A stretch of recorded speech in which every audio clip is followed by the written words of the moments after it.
Hey everyone, this is Lucas Meyer. For my case study, I'm going to be talking about the Stop Line 3 campaign. So I'm going to be talking about a specific kind of activism known as direct action and civil disobedience and how they were used in the campaign to stop the Line 3 pipeline. I want to talk about the Line 3 situation because it instantiates a lot of course themes like keeping it in the ground, use of framing, blockadia, etc. And part of the reason that I want to talk about like what these tactics mean is because they're pretty like serious and like risky tactics, and I think if we understand them and their purpose, it helps us to kind of understand the gravity of what frontline activists felt like they were facing, such that they would take these risks. And then at the end, I want to just talk a little bit about like what we can learn from this for the climate movement in general. I kind of included in the slides a little bit more information than I ended up having time to really talk about. So if you have the time and you are interested, just feel free to like pause on the different slides and read a little bit more in depth. So what is direct action? It's a form of action that basically seeks to directly affect some kind of social, political, economic change versus appealing to authority. So for example, you might want to do something about houselessness in your city, and instead of only voting for a particular politician, for example, you might organize with others to collect and distribute necessities. And this makes it distinct from tactics like voting, lobbying, petitioning, etc., because these are all options that essentially involve some degree of reliance on the state. And yeah, here we're concerned with nonviolent direct action, also known as NVDA. And the direct action is sometimes legal and sometimes it's not legal, but it basically kind of goes outside of the law to achieve its ends.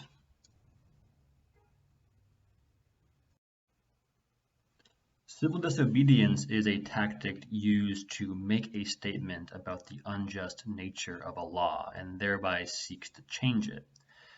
It makes a statement by deliberately violating the law. When you're doing civil disobedience, you're saying, this thing is so unconscionable that I'm willing to be arrested, to risk being arrested, to risk bodily harm. And that's pretty powerful because by publicly disrupting the practice in question, it can have the effect of causing people to be like, wait a minute, why is that thing actually considered normal?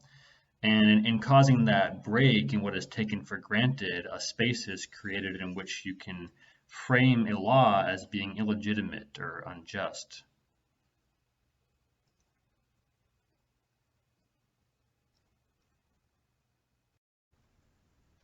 So now we'll shift to talking about how these concepts of civil disobedience and nonviolent direct action show up in the Indigenous-led campaign to stop Line 3. I just want to make it clear that this is a Indigenous-led movement and I am not Indigenous, but I'm going to do my best to explore the topic from that position while still centering the voices of the frontline Indigenous activists. The Canadian corporation Enbridge's Line 3 pipeline is a pipeline that brings tar sand oil from Alberta and goes through treaty-protected Anishinaabe territory in northern Minnesota.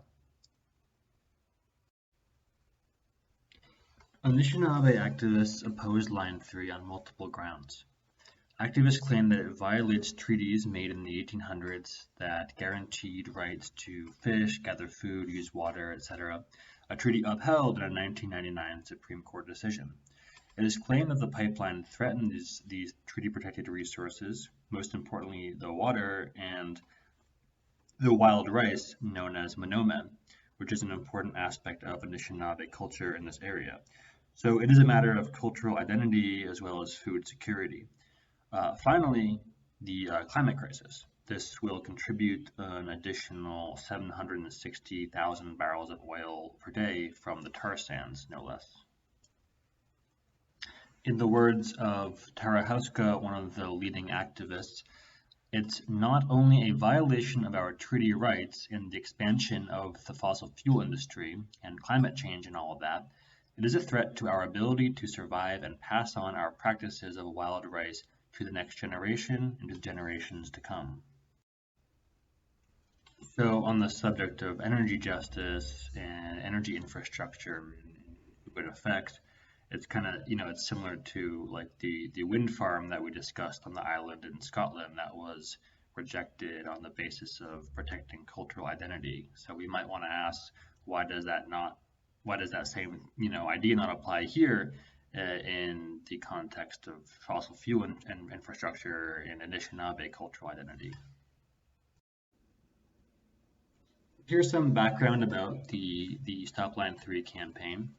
The key thing to know is that despite what activists claim was an inadequate environmental impact study, the Public Utilities Commission approved the project in June of 2018.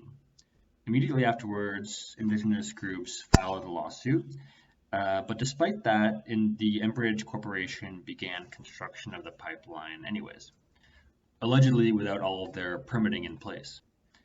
And so it's around this time that activists started creating resistance camps from which to launch direct action and civil disobedience. Here's a look at where those camps are, kind of along the pipeline route. Here's some more background if you want to take a look. Also, here's like a more formal timeline if you want to pause and zoom in and read about the steps that took place.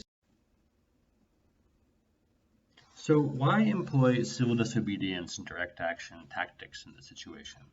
Well, despite years of using legal methods to challenge the project, at a certain point, those were mostly exhausted as the pipeline was approved and construction began prior to the resolutions of legal challenges in court. So the treaties were now seen as being actively violated by the project that was now underway and no longer just proposed. A project that threatened food, culture, and climate in the present, and if completed would be a lot harder to fight against. Here are some images of activists obstructing roadways used by the Enbridge Corporation, using their own bodies as well as objects that are physically inconvenient to remove. There is a person up in this tripod there. It takes a long time to get them out safely in order to get them out of the way. So civil disobedience and framing. So as we kind of discussed in class earlier, framing is about diagnosing a problem, which involves assigning blame. Disruptive civil disobedience can be a way of building a frame in which the law is seen as unjust and to blame for the problem. This tactic has been used in Stop Line 3 in order to frame the legal decision to approve Line 3 as unjust. More than simply framing the pipeline as unjust, it captures attention to frame this whole struggle against the project in several ways, such as being about protecting water, protecting this idea of the sacred, which relates to cultural identity, climate change, and perhaps most strategically important, honoring the treaties, because that is the strongest legal basis for canceling the pipeline. So it's not just saying it's unjust, it's saying the law here is unjust because it threatens these particular things. Using civil disobedience to frame in this way allows activists to be seen not as reckless lawbreakers, but as standing up for the law. Activists argue that treaty is the highest law of the land, and they're fighting for that law, which inevitably positions Enbridge and the state as being opposed to that higher law, and thereby helps to build a frame in which they're less legitimate. So I'm just going to go through some images here. You can see the use of messaging, keep it in the ground, etc. Nonviolent direct action and blockadia. So in addition to the framing value of civil disobedience, the direct actions we see in these images serve a practical purpose of simply slowing construction with these elaborate, tedious human blockades. taking up Enbridge's time and putting them behind schedule, costing them more money.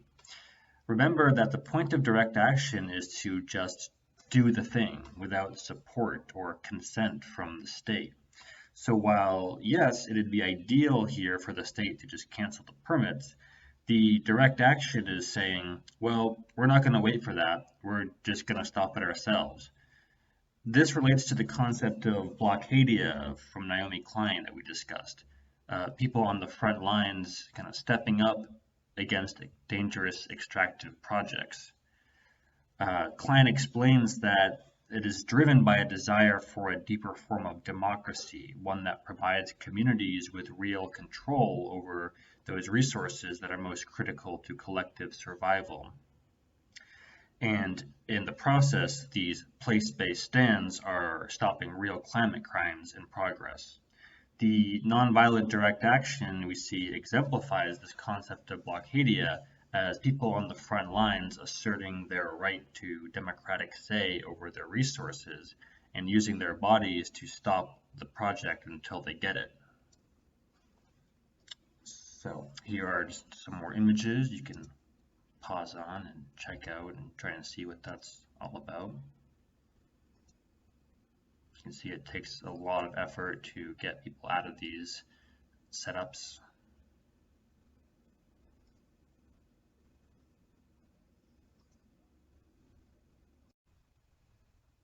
I'd like to take a second to feature some of the voices of the activists on the front lines.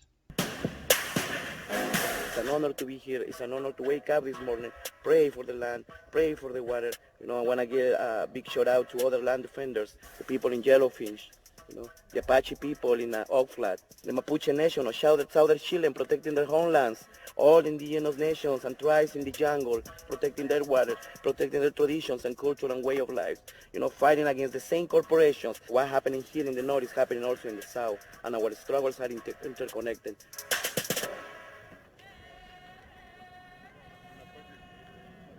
We are in a moment right now. One path is going to lead to death and one path leads to life. And I'm here today because I choose life. I'm here taking these risks because it's time to do something different. And we're not going to get that done comfortably or easily. Somebody has to take a stand. None of us are sacrifice zones, and it's time for change. We said no, and we're still saying no. So to conclude the talk, Line 3 was completed in October 2021 despite all of these efforts, but that doesn't mean that the fight is over. The latest IPCC report was clear that we cannot build any new fossil fuel infrastructure. We need to keep it in the ground. And we need to get policies in place to cut emissions within the next few years. Hopefully I made it clear that the Stop Line 3 campaign started using civil disobedience and NVDA when the legal recourse diminished. I invite listeners to consider how 3 years is not a long time, and we might also be running out of legal recourse in the same way on the larger scale. I could be wrong, but I think that movement players should focus on how to make these sort of tactics predominant in climate strategizing and build a critical mass. My honest opinion is that conventional tactics are not going to be enough at this stage. In response to the question Naomi Klein posed that we went over earlier in the course about how we can serve the activists on the front lines who have sacrificed so much to keep it in the ground, I think that as we transition to renewables and activists fight to keep it in the ground, the just thing is for frontline communities like the Anishinaabe to come first and not be left behind. And to that end, projects like Line 3 should be the first to be halted and decommissioned. All right, that's all. Thank you very much, everyone. I hope this was interesting and made some sense. It was a lot to try and pack into a short video. I highly recommend checking out these 2 videos featuring Winona LaDuke. You can find them on YouTube. If you just type this in, I can't really link it on here. and yeah, some sources. Have a great rest of the semester. Thank you very much.